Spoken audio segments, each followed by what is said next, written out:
నమస్కారం. ఘంటారావానికి స్వాగతం. ముందుగా ప్రధాన అంశాలు. అసెంబ్లీలో ప్రైవేట్ వర్సిటీల బిల్లు ప్రవేశపెట్టిన లోకేష్, ఏపీకి విదేశీ విద్యా సంస్థలు తీసుకురావడమే లక్ష్యమని వెల్లడి.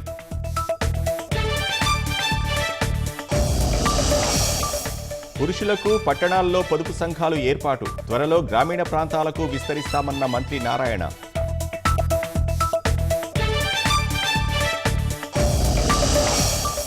అనకాపల్లి జిల్లా బయ్యవరంలో మహిళ దారుణ హత్య, శరీర భాగాలు వేరు చేసిన దుండగులు.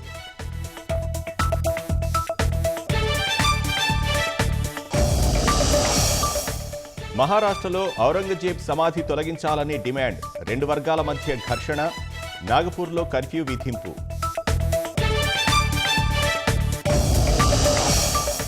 అంతరిక్షం నుంచి సునీత విలియమ్స్ తిరుగు పయనం, రేపు తెల్లవారుజామున భూమి మీదకు రాక.